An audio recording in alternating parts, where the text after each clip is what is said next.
For those people that don't know, why is Marc Canter important to the history of Guns N' Roses, and where does he interplay in all this? Yeah, so I call Mark the angel investor of Guns N' Roses. If Guns N' Roses was a startup, Mark was the angel investor. Why was Perfect. he the angel investor? Because he fed them, gave them jobs, fixed their guitar strings when they were broken, gave them money when they needed it, took all the pictures at their gigs, printed their flyers and put them up on Sunset Boulevard, stole his grandmother's station wagon and lugged around their equipment to different studios and clubs, right? So he was the guy who invested in the success of that band, whether he gets credited for that or not. I remember hearing his name a while back, probably when, Slash and Axl were having their huge fallout. And it was like everybody in the music industry had to pick sides. Were you team Slash or were you team Axl? And somebody I remember at the time, was probably in Spin magazine or on MTV. They're like, well, Marc Canter has been Slash's best friend since junior high or high school or whatever. And without Mark, Guns N' Roses doesn't exist. And I'm like, who's this guy, Mark? Is he like the fifth Beatle, the drummer that got kicked out of the band? And then come to find out, he's not even a musician. He was kind of just a super fan, a super friend, and like the original roadie, right? That was kind of his role. Well, not only that, so Mark Canter is third generation owner of Cantor's Deli. And Cantor's Deli is an icon in Los Angeles, not only because it served the community since the 1920s or whatever, whenever they opened, but it's located right adjacent to the Sunset Strip. So during the 1960s counterculture era, a lot of the bands came and played at a place called the Kibitz Room. And, he has this great story of Neil Young driving a cab, and he hopped in this cab with Neil Young at one point before Neil Young was Neil Young, right? Before he was known. But a lot of the musicians in the 60s and the 70s, oftentimes they would go and eat at Cantor's Deli before a gig, after a gig, late night. It's open 24 hours. And it's been open 24 hours for, 50, 60 plus years. So he's third generation owner of that legendary deli, in addition to having been friends with Slash. So this is one of the best things about listening to your podcast is I was born in 79. I missed kind of the hard rock, glam rock time on Sunset Strip. But by the 90s, I had a lot of friends, shout out to Eddie Tibbles, who's a phenomenal guitar player. A lot of friends that were playing gigs, those pay to play gigs where the kids that are under 18 get 20 tickets. They got to go sell 20 tickets and then they can play on stage for 3 songs. So I remember hitting all the same clubs that you talk about in your podcast about 5 or 6 years after the Guns N' Roses and then the Pearl Jam era, which really makes me wish I was 10 years older.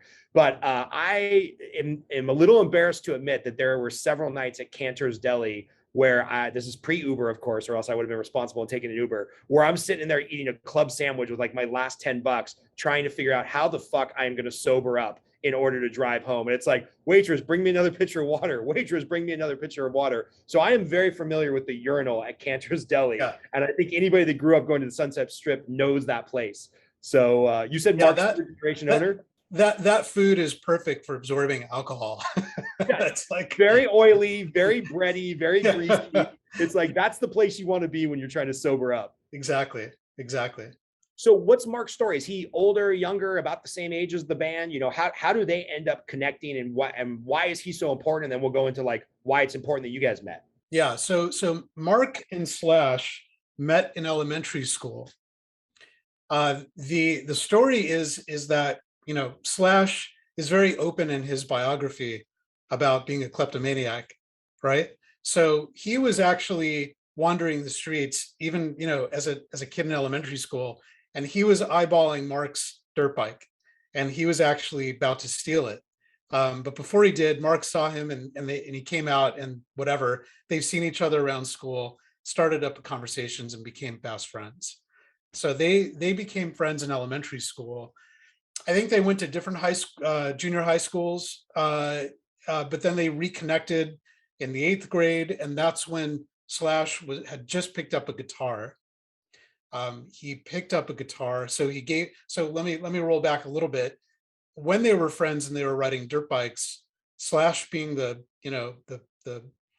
wonderkind that he is, was doing things that other people couldn't do on dirt bikes. Like he was flying in the air and he's doing these crazy things. So Mark started actually documenting him doing dirt bike trips in the air, right? Getting underneath and getting these interesting shots. But he was already in a way fascinated with what Slash could achieve, even at a young age. So they separate for a little while. They were going to different schools. They reunite in the 8th grade. And this is, again, the time that Slash was picking up a guitar. And when Mark heard what Slash was doing on the guitar, he was like, oh my God, this is it. Like this guy is definitely going to make it somehow, some way. Like this is incredible. Mark was already a rock and roll collector. He was infatuated with Aerosmith. He was the guy that would wait for 12 hours at the front of the line at the Forum to get the the little bracelet so he could get the tickets first and get in the front row. I mean, this guy was obsessed with rock and roll. So he was already collecting in almost in like an OCD way. He was collecting everything he could on Aerosmith, and he just turned that passion and that obsession to Slash because he really felt Slash was going to take this somewhere, and he wanted to be, at ground zero with Slash, recording it all.